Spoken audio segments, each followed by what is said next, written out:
Have you ever really thought about what makes a great used car? The kind of car you can trust for your commute or even on a trip across the country? For me, there are a few essentials. First, it has to be a car with a proven track record of reliability. Most 90s and early 2000s Honda and Toyota sedans, for example, but you could also include, a well-kept BMW E30. The kinds of vehicles that we know have shown that they can go for hundreds of thousands of miles with few major headaches when properly maintained. I think the other aspect that, we poor people look for when searching for used cars is simplicity. Less is more, less electronics, less features. Sure, there are used luxury vehicles that can be very reliable, especially since vehicles in general used to just be less complicated. But it's typically better to get that sort of trusty commuter base model from a trusty old brand. But what if the possibility of buying a used car goes away entirely? What if your kids and grandkids and maybe even you will be forced one day to buy new by the very nature of this changing industry? What if the used car as we know it is on the brink of extinction? That's the question we're looking at in today's video. Now, before we get too far into the video, I want to let you know that this video is sponsored by Raycon. When I'm in the garage working on a project car, or like right now, this 73 Honda XL250, I want something in the background, whether it's music or podcasts. But the thing is, I don't want bulky headphones getting in the way. That's why I've been using Raycon's Essential Open Earbuds. Right now, for Raycon's anniversary, their Essential Open Earbuds are 30% off. And these are different from regular earbuds. The open ear design means that I can still hear what's going on around me, whether it's tools running or someone talking or my kids playing, while still getting really quality, clear, powerful audio. They're lightweight, super comfortable, and the multi-angle hook design keeps them in place even when I'm moving around the shop. Battery life is fantastic too, up to 36 hours with the case, so I can go all week in the garage without thinking about charging.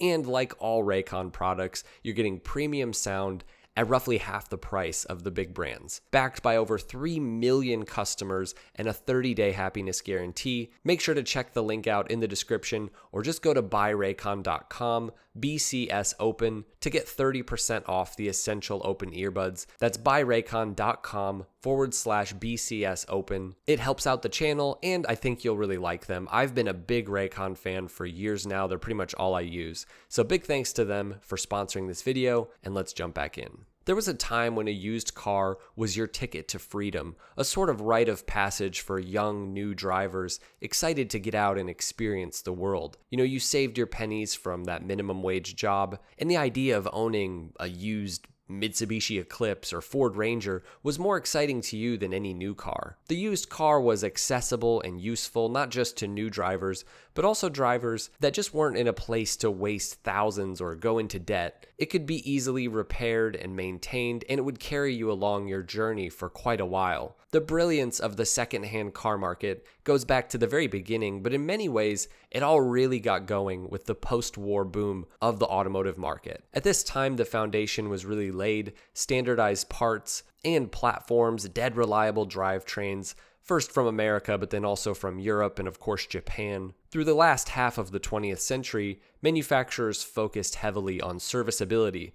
In many ways, these companies were battling to build cars that were capable of outliving their owners if properly serviced, and this created supply and also demand for cars to have a second life and even a third or fourth life after their first owners. Now, I've talked at length in my videos about how car design and car production has changed over the past 50 years or so, and I've argued that cars really peaked in most ways in or around the 90s to early 2000s, just like society as a whole. But that's a different video. Aside from really safety features and also sports car performance, though not necessarily sports car feel or excitement, but just flat out numbers, cars have not really gotten better since this time. Although I guess they have gotten a little bit cleaner. But that period of time is really my own era of used cars, like when I think about used cars. Automotive manufacturing and design made engines and transmissions virtually indestructible, but also simple. Onboard diagnostics made repairs easier. There's a reason the basic, simple used cars that were around when I was first getting behind the wheel around, the mid-2000s, these used legendary 90s vehicles that are now considered classics, and there's a reason for that. Despite the fact that there were way more of them made than anything prior to them. And these used cars from the 90s, they're much more valuable than the simple used cars that came before them, despite being much less rare. And that's because these cars were better than the cars that came before them and also the cars that came after them in most ways. Over the past few decades, and even really just in the past few years, cars have changed so much, arguably more than in any other 20-year period in history. Not just in shape or style, but in the entire DNA of the car, in what they're made of, how they're built, and how they're meant to live, and more importantly, how they're meant to die. For most of the 20th century, a car was a mechanical machine first and foremost. You could see its logic in the metal. The engines and transmissions were built from steel and aluminum, bolts held things together, there was redundancy in design, things were over-engineered, panels were stamped, not bonded, dashboards were made of physical gauges, wires to real sensors, seats bolted to the floor with 4 obvious fasteners. You could trace every system of the car with your eyes and with a wrench. It was a world built on physical cause and effect. The car was like a mechanical watch. Brilliant and even confusing to the uninitiated, but simple and logical to those who understood it. And in many ways, the end of the 20th century was the pinnacle of this philosophy of car design. That started to change slowly as the century began, and then it was really accelerated in the mid-2000s. Cars became less mechanical and more designed, so to speak. Steel gave way to composites and plastics, fasteners disappeared under trim, wiring harnesses have grown from a few hundred feet of copper wire, in the 70s to several miles of wiring and hundreds of connectors. What used to be a handful of simple electrical circuits is now this complex web of CAN bus and digital networks linking dozens of control modules. In high-end cars, there are even fiber optics used for infotainment and lighting. Here's what one Reddit user says. He says the user manual for a 1954 Chevy was about 8 pages. Conversely, a 2003 Mercedes E55 AMG user manual is about 2.5 inches thick. Certain elements of what made up the car were simplified and made more reliable, at least in the short term, but as the car became basically a computer, complexity was inevitable. What once required physical tools that you and I own now requires software updates. In many ways, the shift was more about a mindset. Cars started to be designed and built more like consumer electronics. Automakers realized that the real money wasn't necessarily in making something super durable and long-lasting, it was in keeping people buying. They started gluing body panels instead of welding them, sealing transmissions that could no longer be serviced, and designing engines where you can't even reach the spark plugs without removing half the intake manifold. Everything was optimized for manufacturing efficiency and short-term performance, not longevity and serviceability for regular people. Repairability was just completely put on the back burner. The interiors of cars tell the same story. Physical knobs became screens. Screens really became ecosystems. Cars began to depend on dozens of computers talking to each other, one for the transmission, one for the suspension, one for the seats. The old analog clusters with a cable-driven speedometer has been replaced by a digital display powered by, whatever proprietary OS. If that screen fails, it's almost like the car's brain is failing. It's essentially a useless piece of broken tech when all of that goes wrong. Safety and emission systems, though noble in purpose, added another layer of complexity. Airbag sensors, adaptive cruise radar, you get the point. Cars became computers, basically. On the extreme end, of course, there are EVs as well, which use integrated battery packs that are even structural. The floor is the battery. Pretty amazing feats of engineering, but when it comes to long-term life and repairability, not great. You can't drop in a new motor or rebuild a battery cell at home, and you'll never be able to. Once a pack fails or a supplier moves on, the whole vehicle risks becoming like an orphan, basically. Underneath all of this, though, is software. Modern cars, they're no longer static machines. They're basically devices existing on networks, much like cell phones.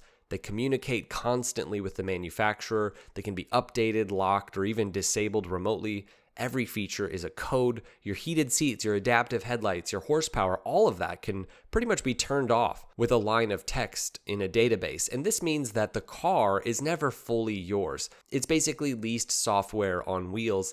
and that, more than anything else, marks a true shift. A 1995 Accord or an '01 Tacoma, it is like a closed system. You could own it, you could fix it, and you could hand it down. It was truly yours. Whether an independent mechanic worked on it or a dealership or you, it was a vehicle that you owned and could service. Owning a 2025 vehicle, it's like having another subscription, just a really expensive one that depends on data servers and firmware updates and corporate support. So though it's true that cars did change a lot from the 40s to the 60s, and I'm sure the old heads at that time whined about how cars were changing back then, I don't know, I feel like today it's different. We've gone from craftsmanship to disposability, from something that you could rebuild to something you can really only replace, and the only result from this and this kind of disposability is that the used car market will slowly cease to exist as we've known it, as cars are becoming dated and essentially useless quicker. But does the data actually back this up? Well, I think the first data point to look at has to be the pandemic. This graph shows the average used car price, and you can see from 2015 to 2020, the market was relatively stable, with used cars under $20K being readily available. But then the pandemic hit, and as new car production essentially halted,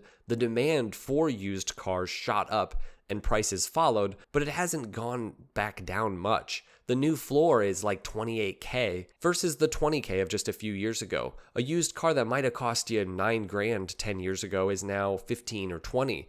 But what about used cars that are built in this new mold? Is there good evidence that these kinds of vehicles won't be viable going forward? Let's say a 2025 Kia or something like that. Will it be useful in 30 years? Beyond just us theorizing about the fact that it would be impossible to get a vehicle, like a 2025 RAV4 running, let's say, a Will It Run video. If it was sitting in a cornfield, there's no way you could ever get that vehicle running. But will there be a potential for used cars? Let's start by talking about repairs, because that's really the key point with used cars. Here's a direct quote from autocare.org in regards to vehicle data. Direct access to vehicle data is under threat by vehicle manufacturers. Historically, OBD2 ports have granted vehicle owners and technicians access to vehicle data to assist with maintenance and repair. However, in the digital age of the modern car, vehicle data is now transmitted wirelessly and sent directly to the vehicle manufacturers. Now, pay attention to this quote. In 2021, 50% of cars already have these connected capabilities,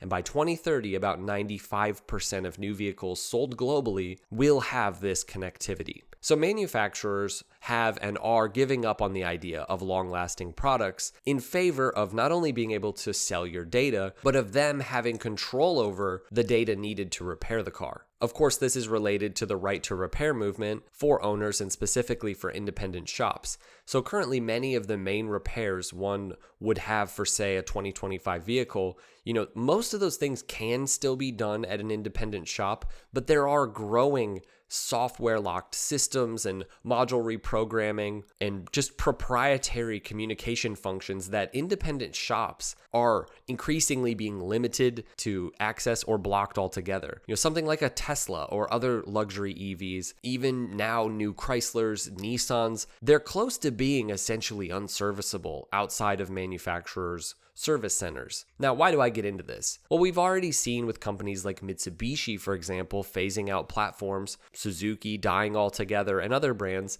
that even with modern vehicles that no longer have dealer or aftermarket support, for some of them, you literally can't get certain parts. So as cars have become more tied to their own brand in terms of serviceability and connectivity, and as the industry moves towards that 95% manufacturer data setup, what happens when a major brand dies? Well, essentially all of the cars die with it. If the automaker is gone and the car depends on OEM firmware updates, cloud services, those are things that can't be cloned or unlocked. The car becomes functionally dead once, a critical component fails. It's not just like, we can CNC or 3D print this part. It will be impossible to get the machine to function. So the entire point of the right to repair movement is this. It's the reality of future obsolescence through software dependence, not mechanical wear. As cars essentially become consumer tech, I think that the consumer tech industry itself stands as a kind of warning for us. The same story has already already played out there. Phones, laptops,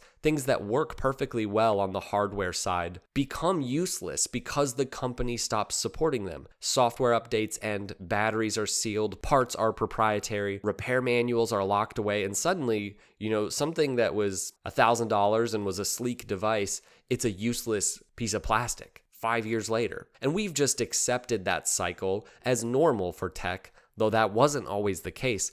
But for cars, that just doesn't make sense. It doesn't make sense for them to be disposable technology. The danger is that automakers have realized that they can apply that same model, subscription features, locked firmware, controlled ecosystems, and of course, timed obsolescence. When your car is more computer than machine, they can make it obsolete by choice, and there's really nothing you can do about it, just like Apple can decide whether your iPhone is done or not. A future automaker could decide that your car is done. And automakers love this direction. They don't want you to keep your old vehicle alive for generations. They want to force you into a new lease every few years, and when used cars dry up, new car demand will essentially be the only option. It's like a perfect closed loop for automakers, and that's where the used car market, as we know, will start to collapse, just like the used tech market. It's not just that cars are getting more expensive or harder to find, it's that they're becoming short-lived digital products. All of this, plus the data that we already have about increasing numbers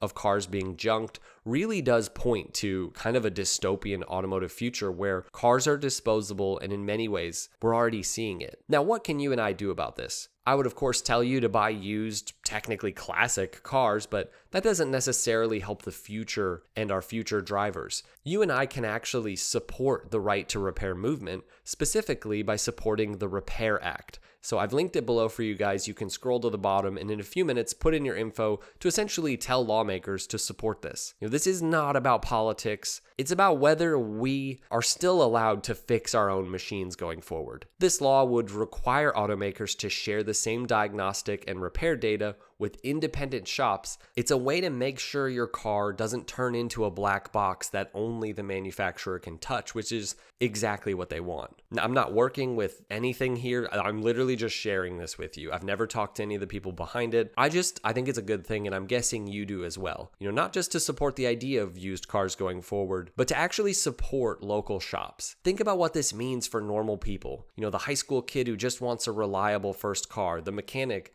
who spent 30 years learning how to fix real cars, now told that he can't work on cars. The single mom whose 5-year-old car needs some module that costs more than the car itself. These aren't hypotheticals. This is happening already. We're slowly being priced out of mechanical independence. So if you believe in cars lasting more than just a lease cycle, if you care about mechanical independence, you should support the Repair Act. Or that used car is going to just become another word for disposable tech. A $50,000 car turning into basically like an old DVR sitting at Goodwill. Worthless, pretty much. All right, guys, thanks for watching the video. We'll see you in the next one. Drive safe.